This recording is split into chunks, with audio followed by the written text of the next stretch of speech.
नमस्कार दोस्तों, मैं आपका दोस्त फिर आज आपके सामने एक सच्ची घटना लेके आया हूँ। भगवान ऐसा भाई सबको दे। भगवानपुर की आवाज़, इंदर और मीनाक्षी की संघर्ष गाथा। भगवानपुर का सवेरा। उत्तर प्रदेश के बरेली जिले के भगवानपुर गांव में सूरज की किरणें हर रोज़ नए संघर्ष के साथ आती थी। इसी गांव में रहते थे इंदर सिंह, एक मेहनती, ईमानदार और समझदार युवक। पिता की असमय मृत्यु के बाद इंदर पर घर की सारी जिम्मेदारी आ गई। उसकी छोटी बहन मीनाक्षी, जो कॉलेज में पढ़ रही थी, उसका भविष्य अब इंदर के हाथों में था। इंदर गांव से 5 किलोमीटर दूर गत्ता फैक्ट्री में काम करता था। उसकी कमाई सीमित थी, लेकिन वह हर हाल में अपनी बहन की शिक्षा और घर की ज़रूरतें पूरी करने की कोशिश करता था। मीनाक्षी पढ़ने में अव्वल थी।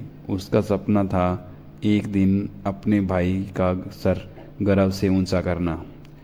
संघर्ष की पहली सुबह। एक दिन 12 अक्टूबर 2025 की सुबह मीनाक्षी कॉलेज की फ़ीस भरने के लिए भाई से पैसे मांगती है कि भैया मेरे को 6,000 रुपये चाहिए। इंदर परेशान हो जाता है। सैलरी अभी नहीं मिली है मीनाक्षी, लेकिन इंतज़ाम कर दूंगा। उसके पास 1,000 रुपये थे। बाकी पैसे दोस्त तरुण से उधार लेने का फैसला करता है।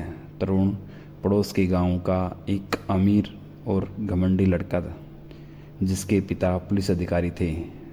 इंदर तरुण के पास जाता है और बहन की फ़ीस के लिए 5,000 रुपये मांगता है। तरुण तुरंत पैसे दे देता है, लेकिन उसके इरादे नेक नहीं थे। इंदर खुशी खुशी बहन को पैसा देता है और पढ़ाई पर ध्यान देना यह कह के निकल जाता है।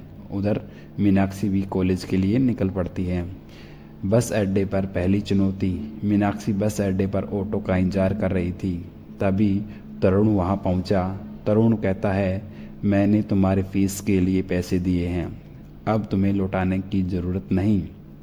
मीनाक्षी हैरान, ऐसी बातें क्यों कर रहे हो? तरुण कहता है, पैसे नहीं चाहिए, बस थोड़ा सा वक्त तुम्हारे साथ बिताना चाहता हूँ। मीनाक्षी को गुस्सा आता है और वह तरुण को सबके सामने डांट देती है। तरुण धमकी देता है, एक दिन तुम्हें गांव से उठाकर ले जाऊंगा, तुम्हें सबक सिखाऊंगा। मीनाक्षी ऑटो में बैठकर कॉलेज चली जाती है। छल और साजिश की शुरुआत। तरुण अब मीनाक्षी पर नज़र रखने लगता है।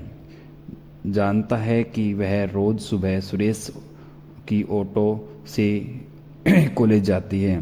कुछ दिनों बाद 18 अक्टूबर 2025 की सुबह तरुण सुरेश से मिलता है और उसे 10,000 रुपये दे देता है।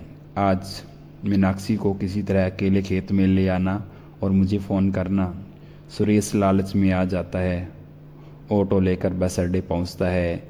मीनाक्षी वहां पर हर रोज़ की तरह ऑटो में बैठती है।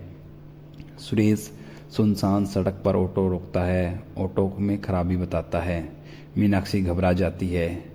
सुरेश चाकू दिखाकर डराता है और खेतों में चलो कहता है। खेतों में सच्चाई का सामना। सुरेश मीनाक्षी को खेतों में ले जाता है और तरुण को फ़ोन करता है। कुछ देर में तरुण मोटरसाइकिल से पहुंचता है। अब दोनों मिलकर मीनाक्षी को डराते हैं और उसका भरोसा तोड़ते हैं। मीनाक्षी बहुत डरी हुई थी, दोनों के सामने मजबूर भी थी। तरुण धमकी देता है, अगर गांव में किसी को बताया तो नुकसान पहुंचाएगा। सुरेश भी साथ देता है। दोनों मीनाक्षी को खेत में छोड़कर चले जाते हैं। मीनाक्षी जैसे तैसे गांव लौटती है। घर आकर चुपचाप रोती है। वह डरती है। तरुण पुलिस अधिकारी का बेटा है, कुछ भी कर सकता है। चुप्पी और डर का वो